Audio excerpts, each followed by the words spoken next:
This symposium concerns the advocacy skills and protocol for lawyers, advocates, chartered accountants, and company secretaries.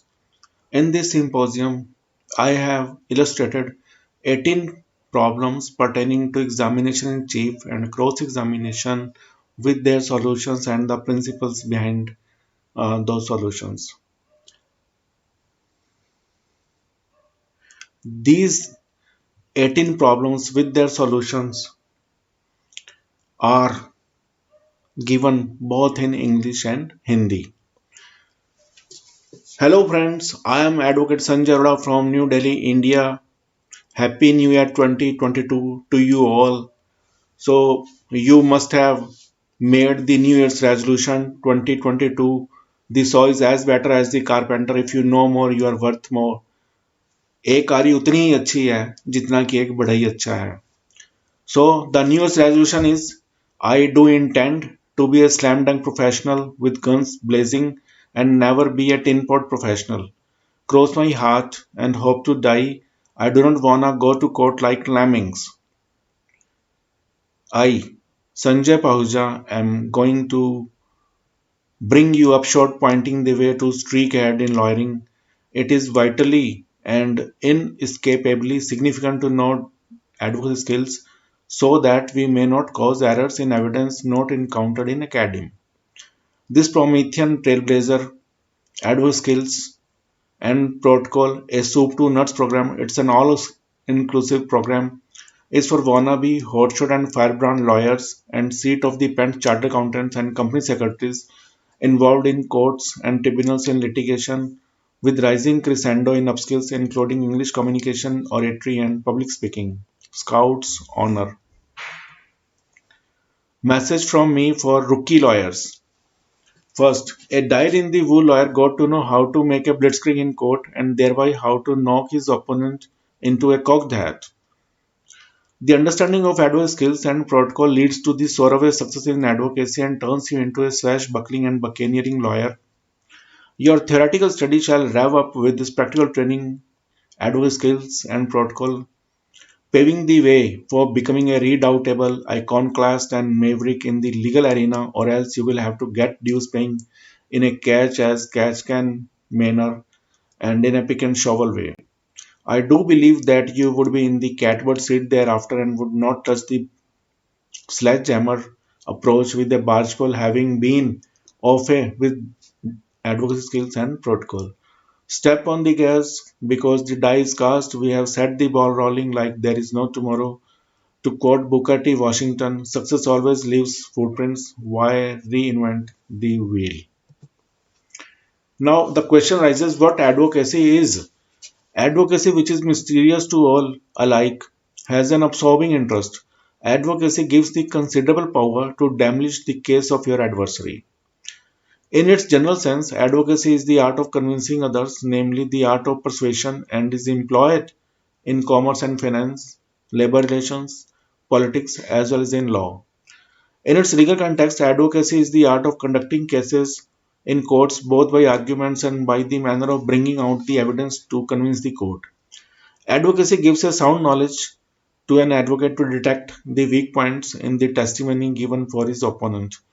Advocacy gives an advocate nimble wits, tells us how to repel the unexpected attack and to launch a new one himself if required.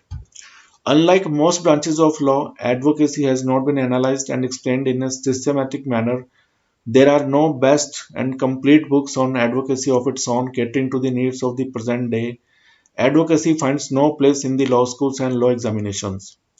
Advocacy is not a science like law, but an art, and it's a highly individual attainment. It can be learnt, developed, and cultivated with some initial aptitude and with rules of advocacy skills. Advocacy क्या है? Advocacy जो सभी के लिए समान रूप से रहस्यमय है में एक आकर्षक रुचि है. एडवोकेसी आपके विरोधी के केस को ध्वस्त करने की बहुत शक्ति देती है. अपने सामान्य अर्थ में एडवोकेसी दूसरों को समझाने की कला है, अर्थात परसुएशन की कला और वाणिज्य और वित्त, श्रम संबंधों, राजनीति के साथ साथ कानून में भी कार्यरत है.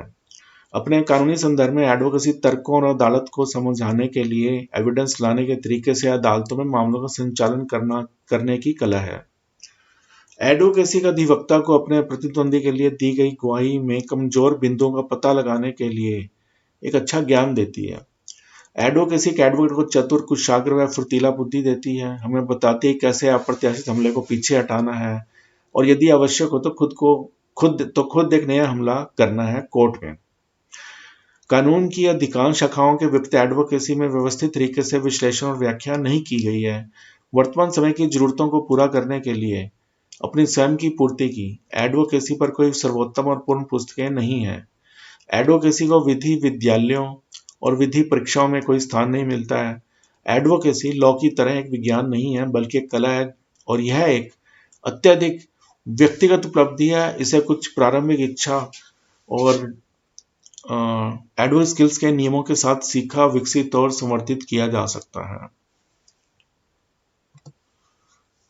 डाइवोकेसी, व्हाट इज डाइवोकेसी? डाइवोकेसी क्या है?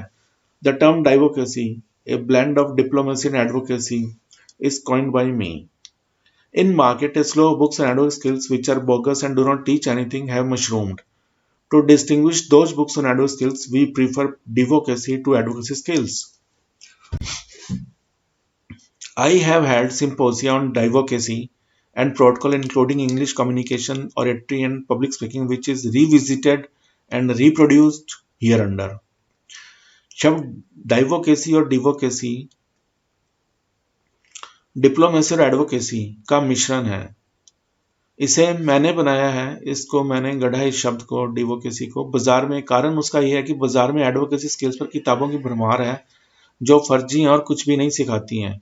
एडवोकेसी स्किल्स पर उन किताबों में अंतर करने के लिए मैंने एडवोकेसी स्किल्स को डिवोकेसी नाम देना बेहतर समझा। मैं इसे पसंद करता हूँ डिवोकेसी के नाम को। इसके साथ साथ डिवोकेसी के साथ साथ इंग्लिश कम्युनिकेशन और public speaking for lawyers, advocates, chart accountants and company secretaries के लिए भी the school of advocacy skills, the school of protocol advocacy skills, SOPAS in short, ये सर्विसेज प्रोवाइड करता है। Bonanzas for lawyers, chartered accountants and company secretaries.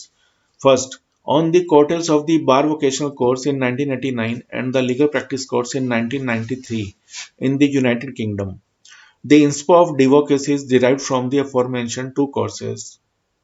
Second, an average LLB student, chartered accountants and company secretaries having wrapped up their professional studies and intending to hang out their shingle respectively may earn no moolah or pittance for another 3-4 years.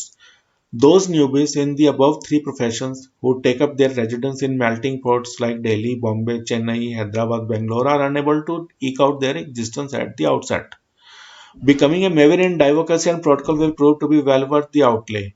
If your monthly expenditure is 20,000 rupees, which amounts to more than 6,50,000 rupees, in the next 3 years, by pursuing advocacy and protocol, not only would you save both prices, time and money, but can also rake in a great deal of money in your respective professions. Third, advocacy as well as protocol adopts a structured approach to training. Lawyers cannot afford to learn the skills of their profession by trial and error method.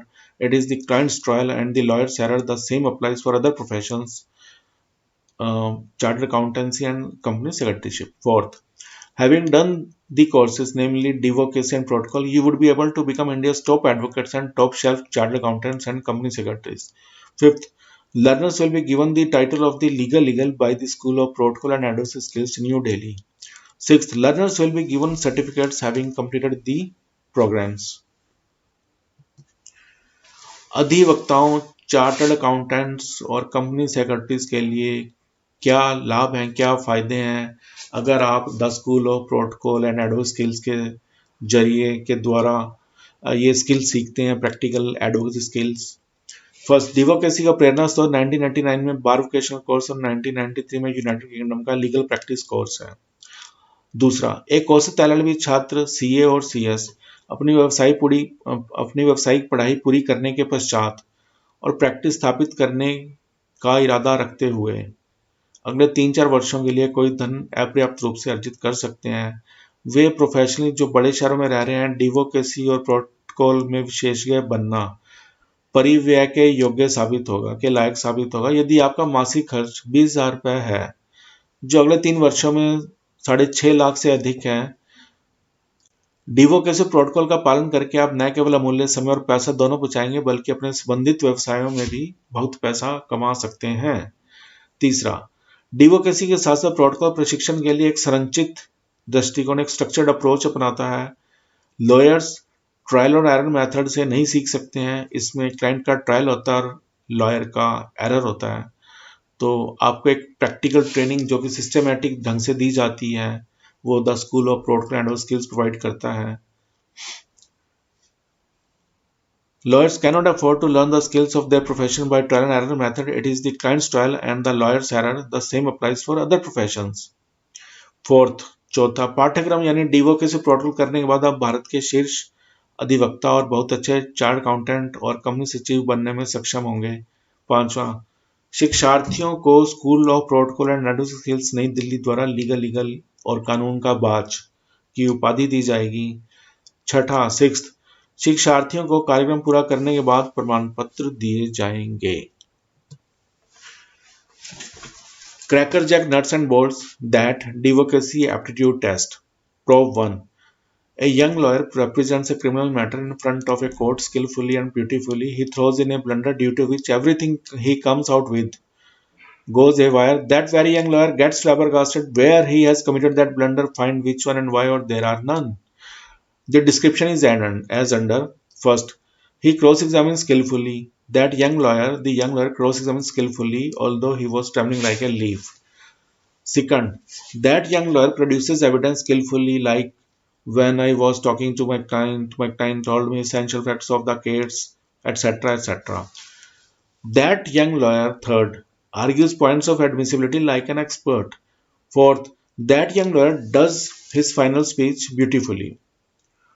समस्या एक युवा अधिवक्ता एक court के सामने एक आपराधिक मामले को कुशलतापूर्वक और खूबसूरती से प्रस्तुत करता है। वह एक बड़ी गलती करता है जिसके कारण वह जो कुछ भी कहता है वह गलत हो जाता है। वह युवा अधिवक्ता जहां वह गलती करता है वहां चकित हो जाता है कि उस युवा अधिवक्ता ने क्या गलती की और क्यों या कोई गलती नहीं की। विवरण इस प्रकार है। फर्स्ट, वह युवा अधिवक्ता पत्ते की तरह कांपने पर भी वह चतुराई से जिरह करता है। दूसरा, वह कुशलता से साक्ष्य पेश करता है, जैसे जब मैं अपने मुवक्किल से बात कर रहा था तो उसने मुझे यानी कि उसके मुवक्किल ने मुझे मामले के आवश्यक तथ्य बताए आदि आदि। तीसरा, वह एक विशेषज्ञ की तरह स्वीकार्यता के बिंदुओं पर बहस करता है।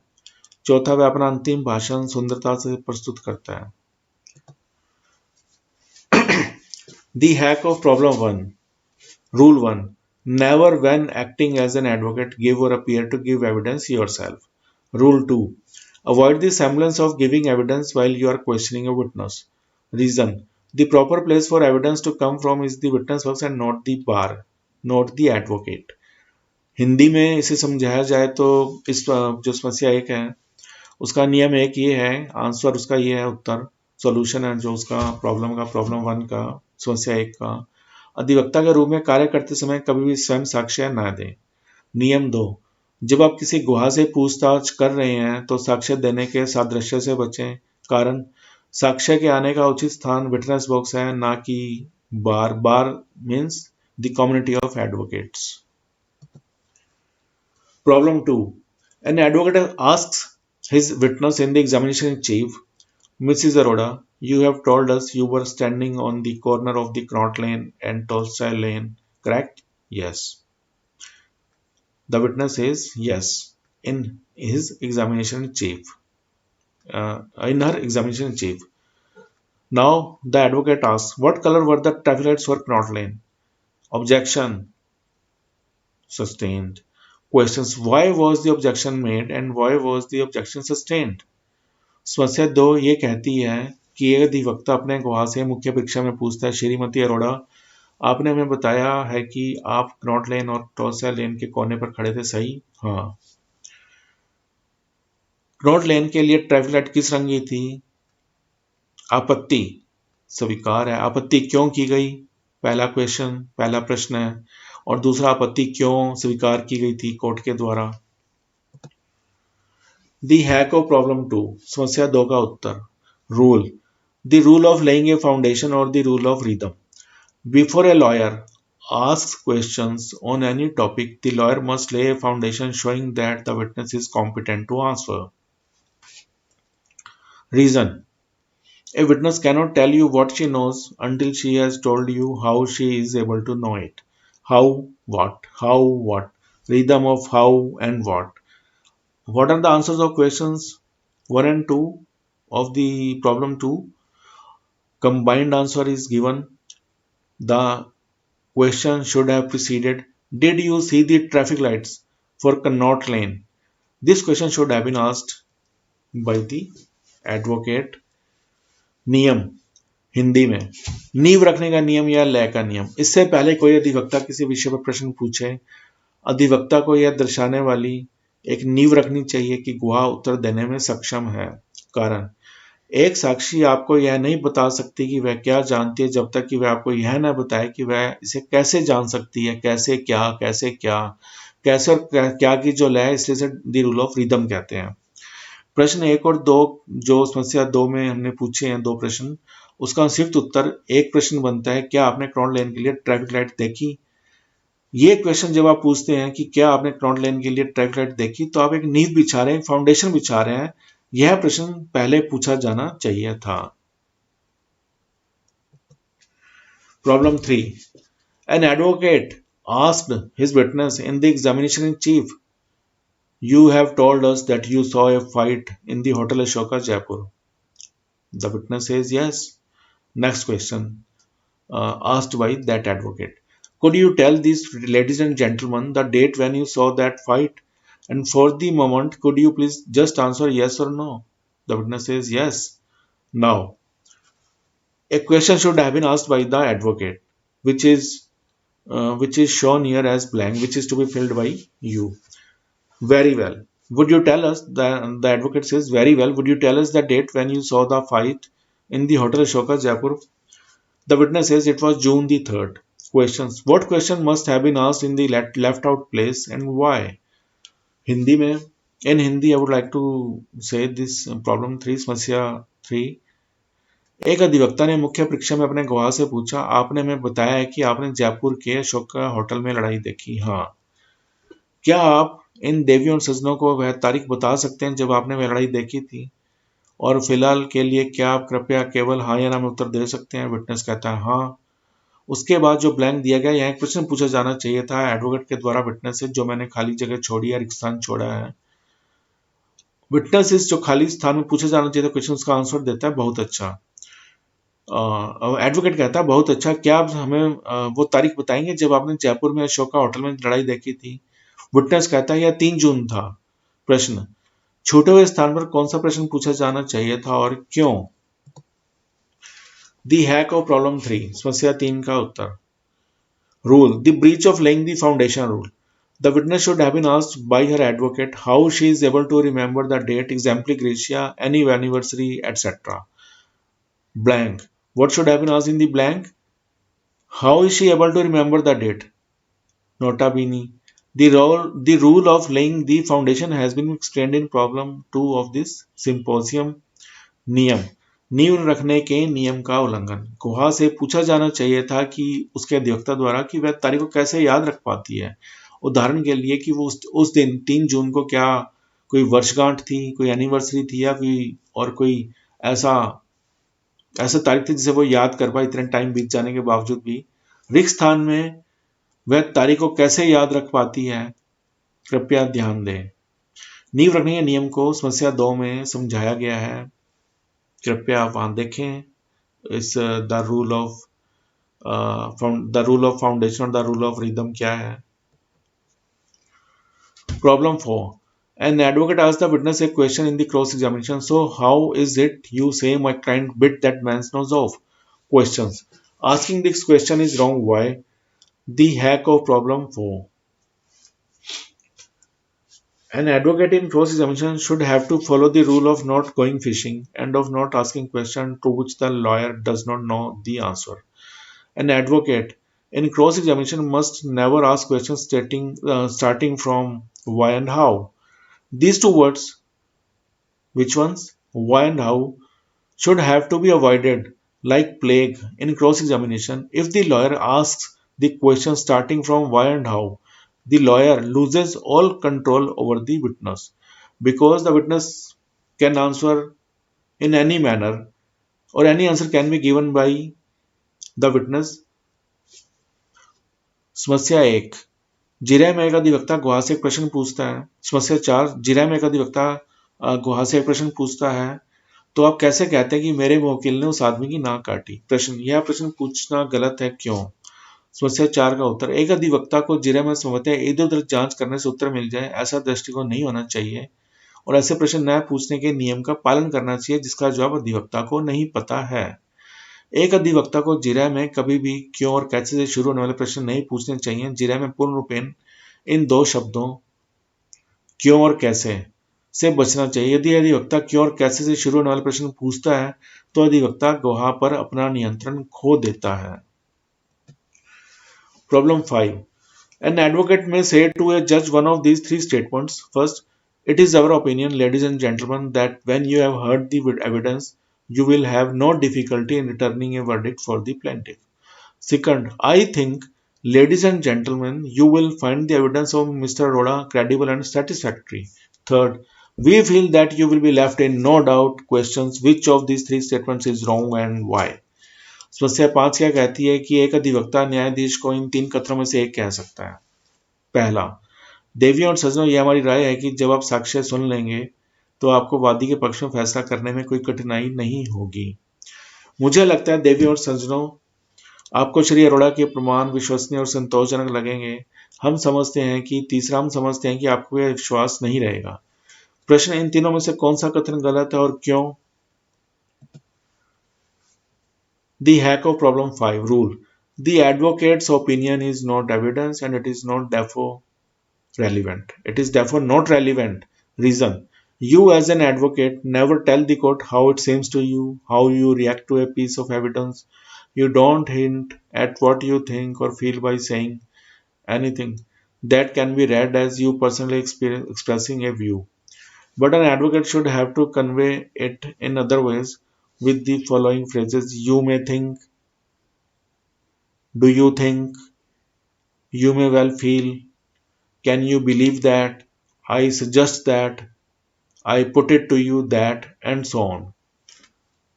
समस्या 5 का उत्तर, समस्या 5 का उत्तर नियम, अधिवक्ता की राय साक्ष्य नहीं है और वह निश्चित रूप से प्रासंगिक नहीं है। कारण, आप एक अधिवक्ता के रूप में अदालत को कभी नहीं बताते कि यह आपको कैसा लगता है, आप साक्ष्य के एक टुकड़े पर कैसे प्रतिक्रिया करते हैं। आप जो कुछ भी सोचते हैं या महसूस करते हैं उस पर संकेत नहीं देते हैं जिसे पढ़ा जा सकता है। जब आप व्यक्तिगत रूप से एक विचार व्यक्त करते हैं, लेकिन एक अधिवक्ता को इसे अन्य तरीकों से निम्नलिखित वाक्यांशों के साथ व्यक्त करना चाहिए। आप सोच सकते हैं, क्या तुम्हें लगता है, शायद आपको अच्छा लगे, क्या आप इस पर विश्वास करेंगे, मेरा सुझाव है कि, मैंने इसे आपके सामने रखा है कि, और इसी तरह से आप क्वेश्चन मोल्ड कर सकते हैं अपना। Prop 6. An advocate asks his witness this question in the examination chief: were you in the Hotel Ashoka, Jaipur on the night of June the 3rd? The witness says no in his examination in chief. Questions. Is asking this question right or wrong? Give your reasons. The hack of problem 6. Rule. Never put words into the mouth of your own witness. Excuse me. No leading question. A leading question is one which contains its own answer. It is not the answer called for, but the form of the question that determines whether it is leading or not. A leading question always gives the witness the chance of adopting or rejecting the information it already contains. This rule of leading questions that has been provided in section 141 of the Indian Evidence Act 1872. समस्या 6. एक अधिवक्ता ने अपने गवाह से मुख्य परीक्षा में यह सवाल पूछा: क्या आप 3 जून की रात को होटल अशोका जयपुर में थे? विटनेस कहता है नहीं। प्रश्न, यह प्रश्न पूछना सही है या गलत? अपने कारण दें। समस्या 6 का उत्तर नियम, कभी भी अपने गवाह के मुंह में शब्द न डालें, अर्थात कोई लीडिंग क्वेश्चन नहीं। एक लीडिंग क्वेश्चन वह होता है जिसका अपना उत्तर होता है वह मांगा गया उत्तर नहीं है बल्कि प्रश्न का रूप है जो यह निर्धारित करता है कि वह लीडिंग क्वेश्चन है या नहीं। एक लीडिंग क्वेश्चन हमेशा गुहा को उस जानकारी को अपनाने या स्वीकार करने का मौका देता है जो इसमें पहले से मौजूद है। भारतीय साक्ष्य अधिनियम 1872 की धारा 141 में लीडिंग क्वेश्चन की डेफिनेशन परिभाषा दी गई है। अब क्वेश्चन आता है कि what is so bad. Now the question arises, what is so bad about leading questions? Answer 1, because with leading questions the evidence is coming not from the witness but from the advocate. 2, the court cannot assess the witness's credibility. Example 1, what were you doing on the night of June 3rd? This is a non-leading question. On the night of June 3rd, were you standing outside library? This is a leading question. Example 2, when were you born? This is a non-leading question. Is your date of birth the 3rd of August 1970? This is a leading question. समस्या 6 का उत्तर जारी है। प्रश्न, leading question में इतना बुरा क्या है? उत्तर 1, क्योंकि लीडिंग क्वेश्चंस के साथ साक्ष्य गवाह से नहीं बल्कि अधिवक्ता से आ रहा है। दूसरा, न्यायालय गवाह की विश्वसनीयता का आकलन नहीं कर सकता है। उदाहरण 1, 3 जून की रात आप क्या कर रहे थे? यह एक नॉन लीडिंग क्वेश्चन है। दूसरा, 3 जून की रात क्या आप पुस्तकालय के बाहर खड़े थे? यह एक लीडिंग क्वेश्चन है। उदाहरण 2, आपका जन्म कब हुआ था? यह एक नॉन लीडिंग क्वेश्चन है। क्या आपकी जन्म की तारीख 3 अगस्त 1970 है? यह एक लीडिंग क्वेश्चन है। Problem 7, a judge says I decide for the defendant but if the facts hadn't properly pleaded I should have found for the plaintiff. Question, what is the latter part of the statement called in law and why? The hack of problem 7. Answer, the latter part of the statement in law is called obiter dictum. The plural of obiter dictum is obiter dicta, meaning thereby a thing said by the way. The ratio can only relate to pronouncement of law, not the facts of the case. Only those pronouncements which the judge considers necessary for his decision are said to form part of the ratio. Anything else said in the case that does not relate material facts is called obiter dictum. Obiter dicta statements are not binding on a later judge. समस्या 7, एक जज कहता है कि मैं प्रतिवादी के पक्ष में फैसला करता हूं, लेकिन अगर तथ्यों को ठीक से पूरा पेश किया जा गया होता तो मैं वादी के पक्ष में निर्णय देता। प्रश्न, कथन के अंतिम भाग को लॉ में क्या कहा जाता है और क्यों? प्रश्न 7 का उत्तर लॉ में कथन के बाद के हिस्से को ऑबिटर डिक्टम कहते हैं, जिसका ऑबिटर डिक्टम का बहुवचन ऑबिटर डिक्टा है, जिसका अर्थ है a thing said by the way. Ratio केवल लॉ की निर्णय से संबंधित हो सकता है, मामले के तथ्यों से नहीं। केवल वे कथन जिन्हें न्यायाधीश अपने निर्णय के लिए आवश्यक समझता है रेशियो का भाग कहलाती है। मामले में और कुछ भी कहा गया है जो सार्वजनिक तथ्यों से संबंधित नहीं है उसे ऑबिटर डिक्टा या डिक्टम कहा जाता है। ऑबिटर डिक्टा स्टेटमेंट कथन बाद के जज के लिए बाध्यकारी नहीं है। Problem 8, an advocate asks his witness in the examination chief the following questions. You have to fill in the blanks and tell the rule. Mrs. Roda, you have told us that you were in the Hotel Ashoka, Jaipur on June the 3rd. First blank. Here, a question should have been asked by the advocate. The witness says yes. Advocate says, who you saw? The witness says, Mr. Vikrant. Second blank. The question should have been put by the advocate. The answer of that question which should have been asked by the advocate, the witness says yes. Advocate again says, when had you seen him before? The witness says he had been at the Hotel Ashoka, Jaipur the previous week. Third blank. This question should have been asked by the advocate. The witness says yes. Would you tell us what you saw him do? समस्या 8, एक अधिवक्ता अपने गवाह से मुख्य परीक्षा में निम्नलिखित प्रश्न पूछता है, आपको रिक्त स्थान भरकर नियम बताना है। श्रीमती अरोड़ा, आपने हमें बताया है कि आप 3 जून को होटल अशोका जयपुर में थे। रिक्त स्थान में एडवोकेट को क्या पूछना था, प्रश्न क्या पूछना था, उसका क्या फॉर्मेट रहेगा, प्रोफॉर्मा रहेगा, वो आपने बताना है। विटनेस कहता है हाँ, उस रिक्त स्थान में जो प्रश्न पूछा गया उसके उत्तर में विटनेस कहता है हाँ। एडवोकेट फिर पूछता है विटनेस से, आपने किसे देखा? विटनेस कहता है मिस्टर विक्रांत। तो यह रिक्त स्थान दूसरा जो है, इसमें एडवोकेट को एक क्वेश्चन पूछना चाहिए जिस प्रश्न के उत्तर में विटनेस कहता है हाँ। फिर एडवोकेट कहता है आपने उसे पहले कब देखा था? विटनेस कहता है कि वह पिछले सप्ताह होटल अशोका जयपुर में था। फिर रिक्त स्थान है जहां पे क्वेश्चन किया जाना चाहिए था एडवोकेट के द्वारा, जिस प्रश्न के उत्तर में विटनेस कहता है हाँ। एडवोकेट अगेन ये कहता है, दोबारा ये कहता है, क्या आप हमें बताएंगे आपने उसे क्या करते हुए देखा? Rule the hack of prob 8, समस्या का उत्तर क्या है? Rule the rule of introducing coupled questions, meaning thereby that the advocate organizes question into pairs. The first of them is general and the second is specific question. General question: did you see him do anything? When you get the answer in the affirmative, namely yes, ask specific question: where did you see him do anything? Blank 1. Did you see anybody? This question should have been put by the advocate in blank 1 of the problem 8. Blank 2. Had you seen him before? This question should have been asked by the advocate in blank 2 of the problem 8. Blank 3. Did you see him do anything? This question should have been general question should these questions should general question should have been asked uh, by the advocate of the problem 8. नियम: युग्मित प्रश्नों को प्रस्तुत करने का नियम इस प्रकार है कि अधिवक्ता अपने प्रश्नों को जोड़ियों में व्यवस्थित करता है। उनमें से पहला सामान्य है, दूसरा विशिष्ट प्रश्न है। सामान्य प्रश्न: क्या तुमने उसे कुछ करते देखा? जब आपको हाँ में सकारात्मक उत्तर मिले तो पूछें विशिष्ट प्रश्न: आपने उसे कुछ भी करते कहाँ देखा? रिक्त स्थान 1: क्या आपने किसी को देखा? रिक्त स्थान 2: क्या आपने उसे पहले देखा था? रिक्त स्थान 3: क्या आपने उसे कुछ करते देखा है? ये 3 प्रश्न रिक्त स्थान जो हमने प्रॉब्लम 8 में जो 3 क्वेश्चन पूछे जाने चाहिए थे एडवोकेट के द्वारा, तो ये वो 3 क्वेश्चन रिक्त स्थान 1, रिक्त स्थान 2, रिक्त स्थान 3 जो एडवोकेट ने अपने विटनेस से पूछने थे।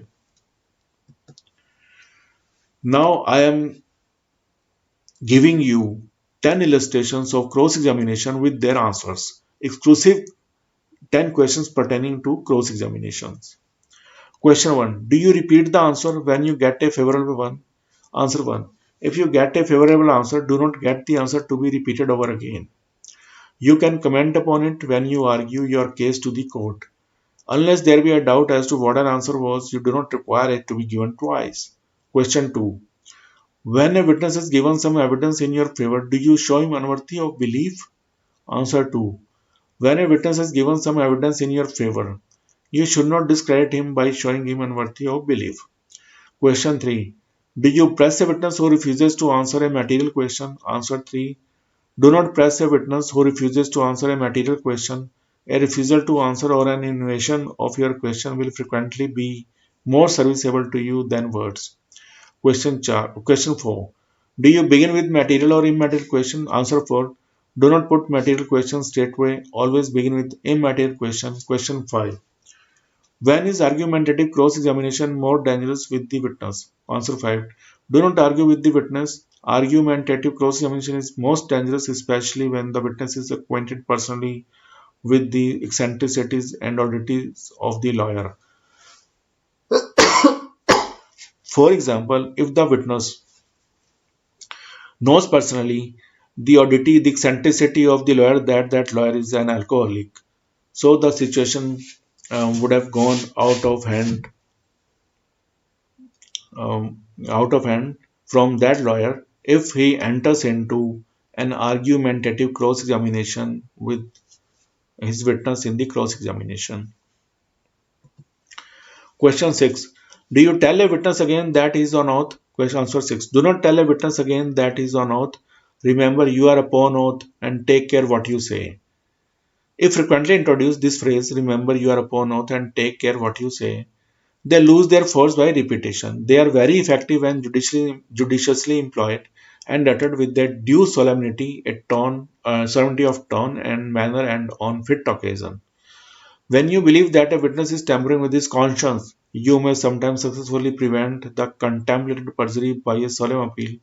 The face, the tone of the voice, the very attitude should express the language you utter. An advocate may say, "Remember, you have sworn to tell the truth and the whole truth." Question 7. What do you not do if the judge begins to cross examine? Never interfere the judge if he begins to cross examine. Question 8. What do you not do while the witness is under examination? Answer 8. Do not make observations on the testimony while the witness is under examination. Question 9. What do you do when the offense is only technical? Cross examine or argue. Answer 9. When the offense is only technical, do not cross-examine much. Want of cross-examination may be made up by argument. Question 10. What do you not do when you have fairly caught the witness? Answer 10. Whenever you have fairly caught a witness, do not sacrifice the advantage by exhibiting him too ostentatiously. Suppose an advocate has taken some favorable answer to his side. There are certain juniors who accompany that lawyer. So they start smiling and laughing and some clue. They should have to. They should not have exhibit their body language expressly.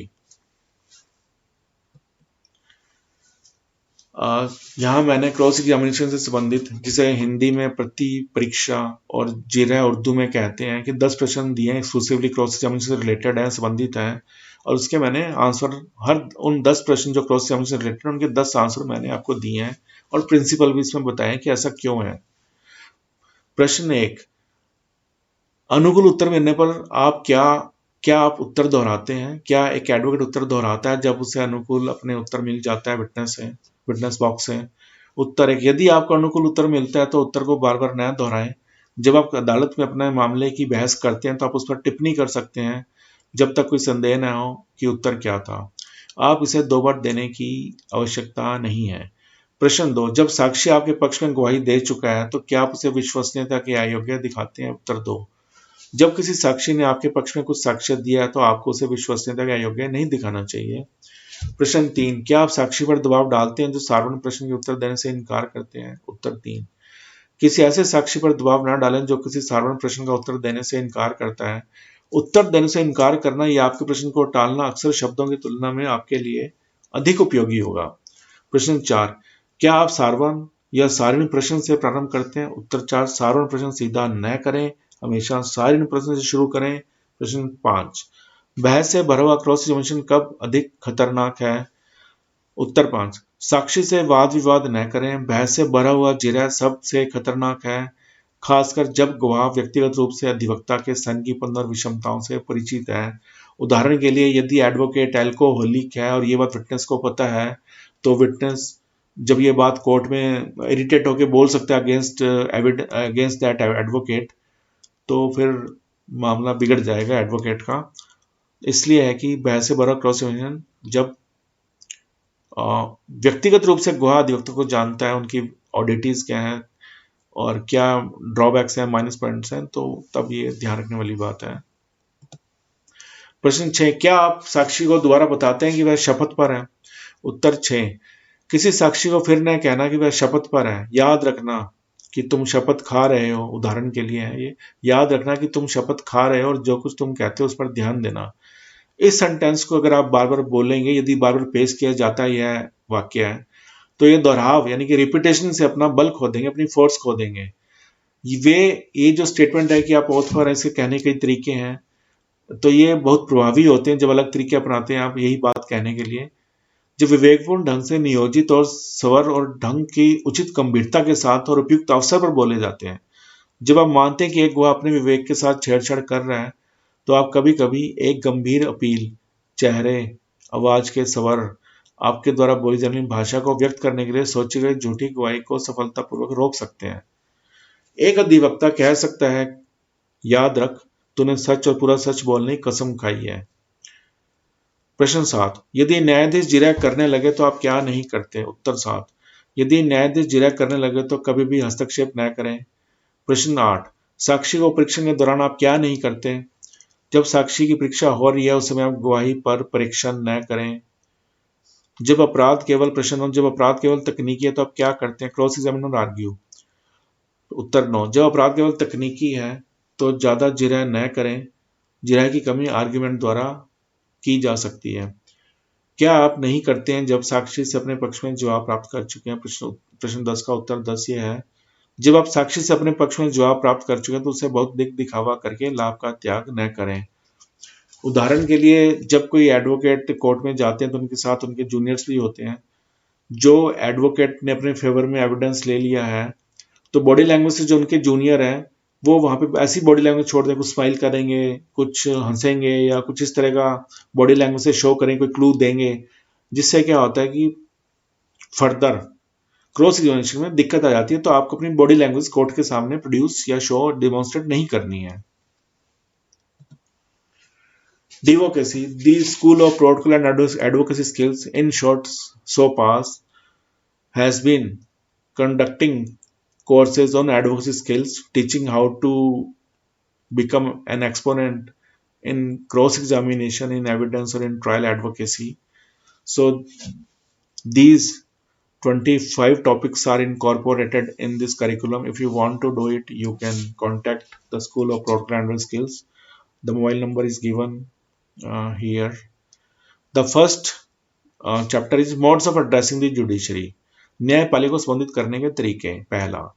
Second, how to research law research कैसे करें। Third, how to drop judgments and orders, judgment में order कैसे तैयार करें। Fourth, 65 rules of trial advocacy के 65 नियम है, 65 नियम है जो हम इसमें बताते हैं कोर्स में डाइवोकेसी के। Fifth, opening and closing addresses, opening या क्लोजिंग एड्रेसेस कैसे बनाए जाते हैं। सिक्स्थ, एग्जामिनेशन इन चीफ, मुख्य परीक्षा क्या है। सेवंथ, और क्या टेक्निक्स हैं, जैसे भी ऊपर मैंने बताया हुआ है आपको कुछ एग्जामिनेशन चीफ की जो हमने प्रॉब्लम्स ली हैं और उसके मैंने आंसर दिए हैं आपको।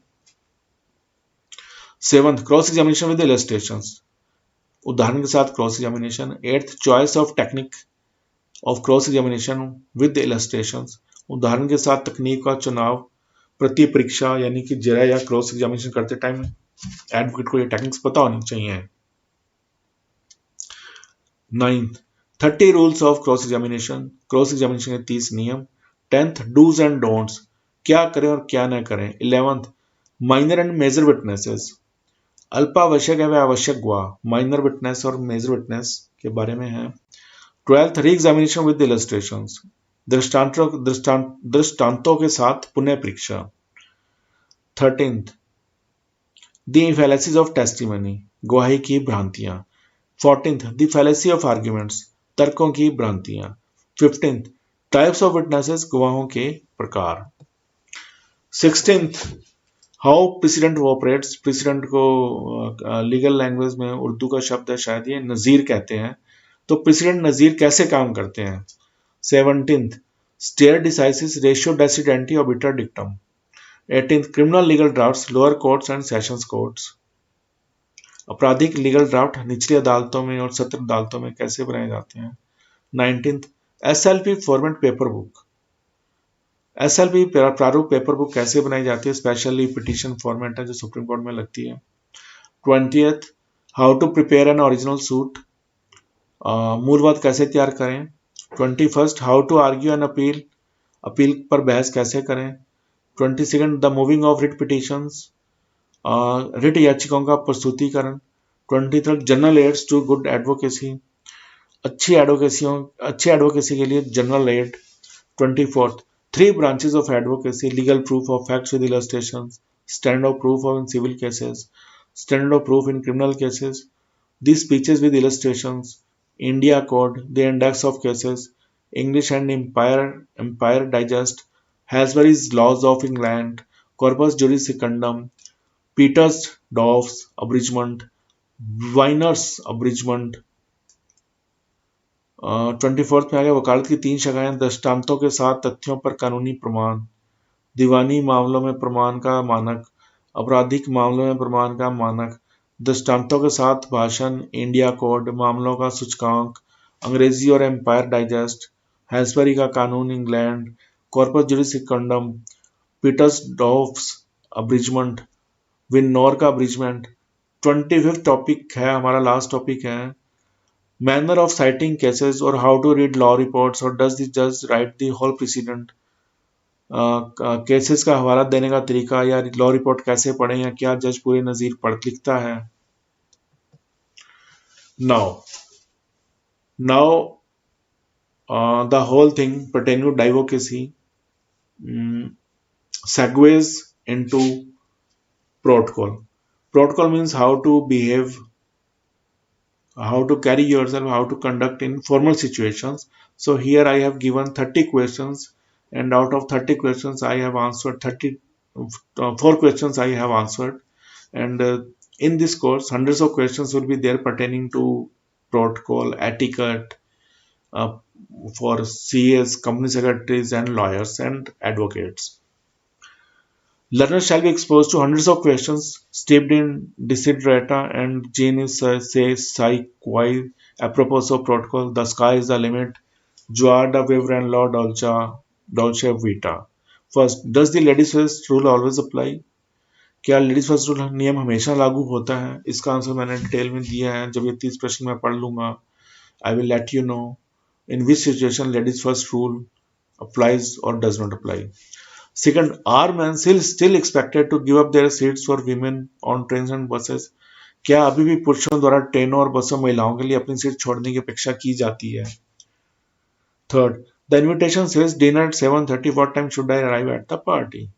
Third, निमंत्रण कहता है कि रात का खाना 7:30 है, मुझे पार्टी में कितने बजे पहुंचना चाहिए? Fourth, what are the rules for making introduction? Are there forms that should be avoided? परिचय कराने के नियम क्या है? क्या ऐसे रूप हैं जिनसे बचा जाना चाहिए? Fifth, I am often at a loss about starting conversation with a stranger. Can you give me any hints to get the conversation going? पांचवा, किसी अजनबी के साथ बातचीत शुरू करने के बारे में अक्सर मुझे नुकसान होता है। क्या आप मुझे बातचीत शुरू करने के लिए कुछ संकेत दे सकते हैं? Sixth, I often forget people's name and am at a loss to introduce them to others. How can I make introductions under these situations?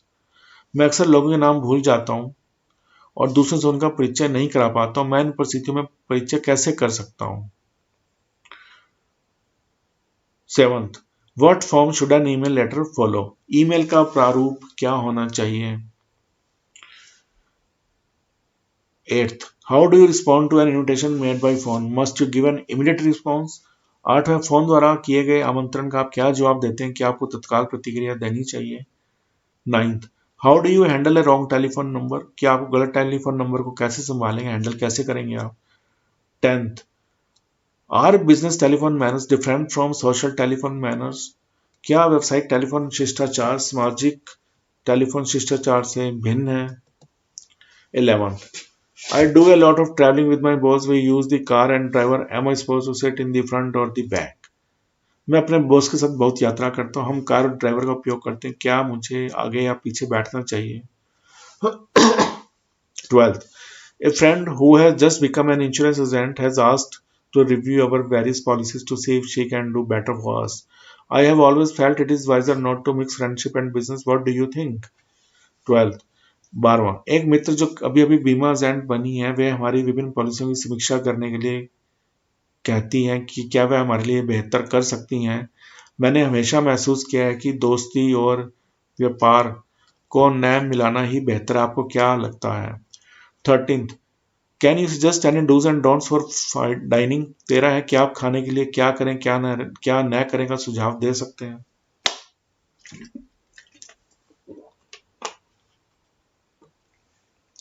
14th, what is the proper way to sit at a dinner table? 14th है, 14वां जो point है, खाने की मेज पर बैठने का सही तरीका क्या है? 15th, how is a table set for a formal meal? औपचारिक भोजन के लिए मेज किस प्रकार निर्धारित व्यवस्थित की जाती है? 16th, what is the proper way to handle a napkin at dinner? रात के खाने में नैपकिन का संभालने का सही तरीका क्या है?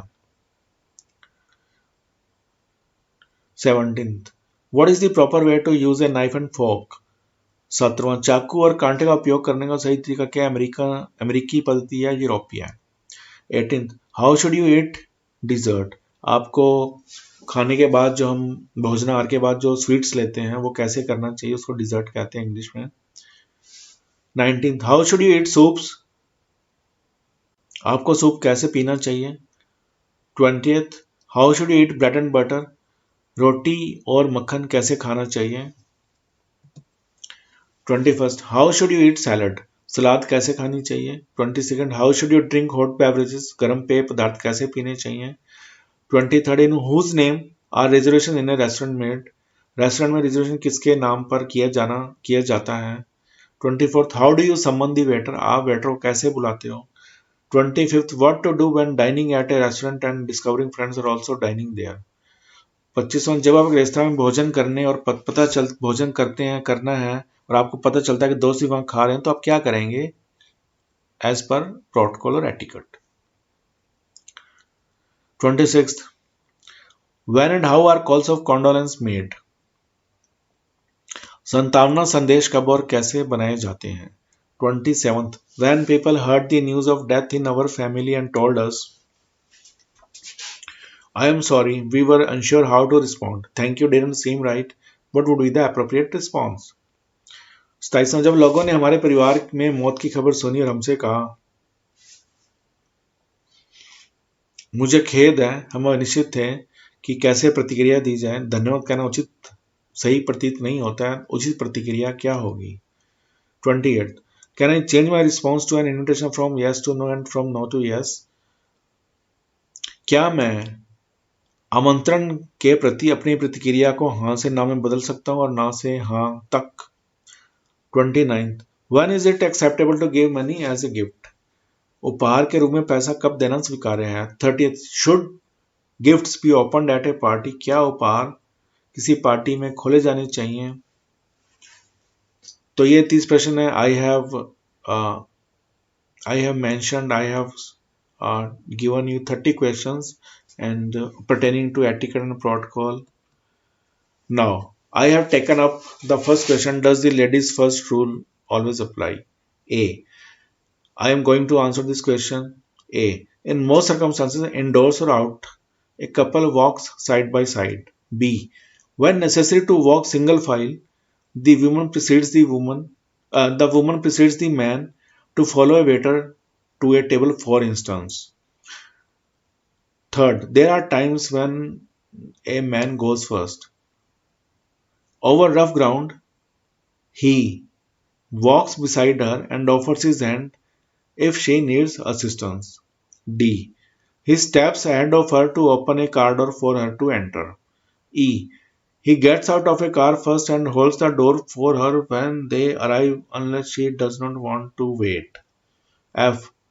He precedes her down a steep or slippery stairway.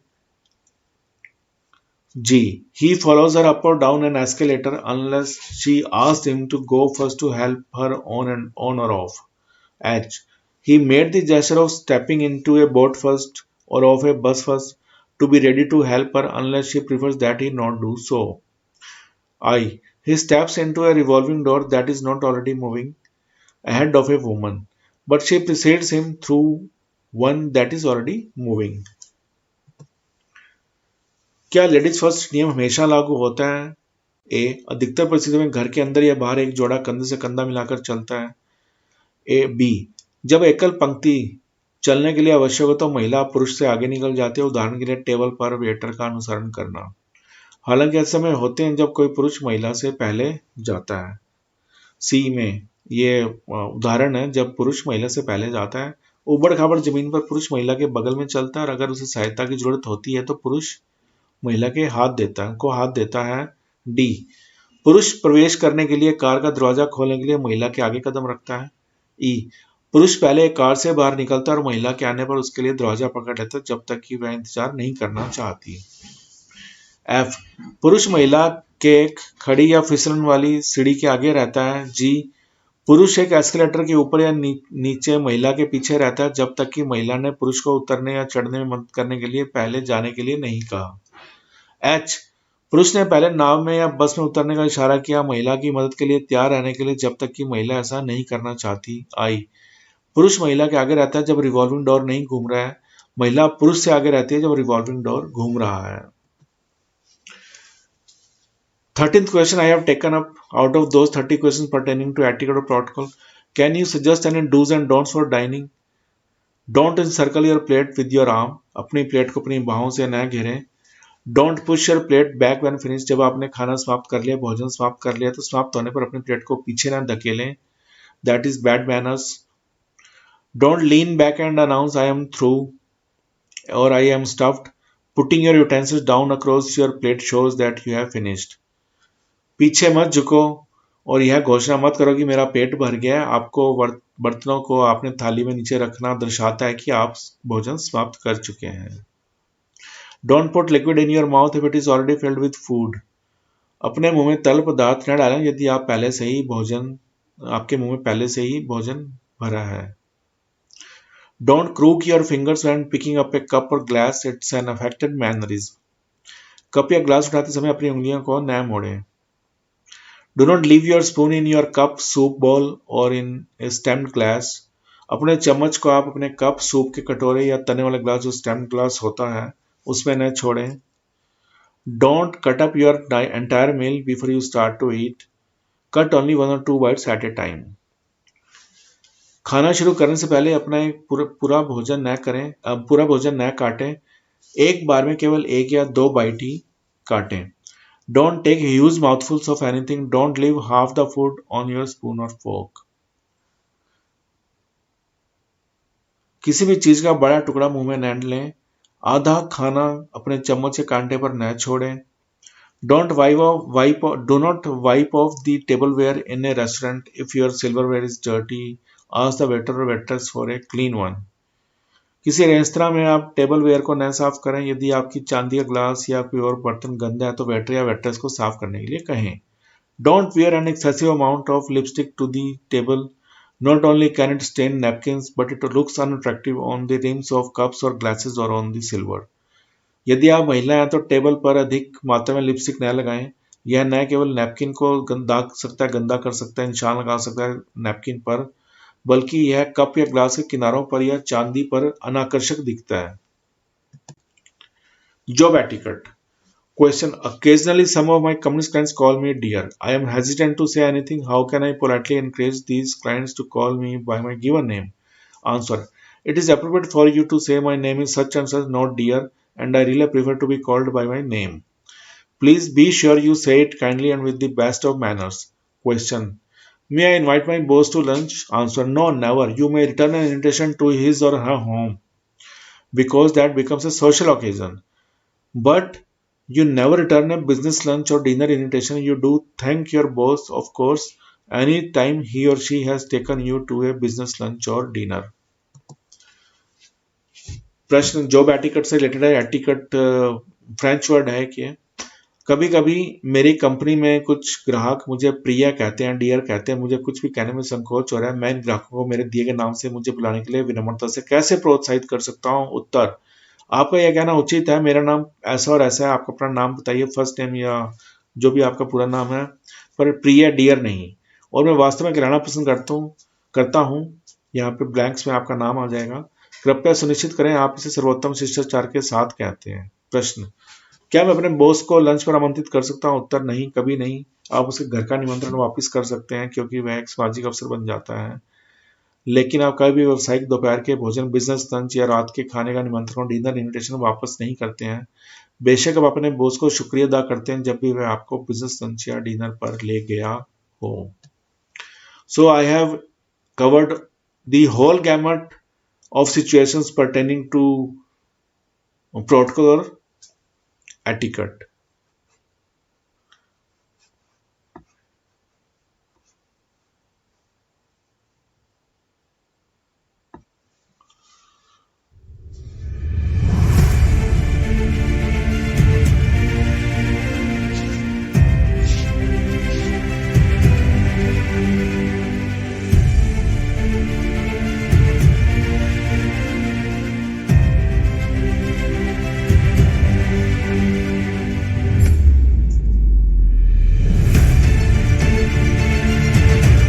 The advocacy is helpful. The sky is the limit. This is not the end, but a starting point. Thanks for watching this video. Please like, share, and subscribe to my channel. If you have any query, please give me a buzz at my given mobile number. I would be more than happy to serve you.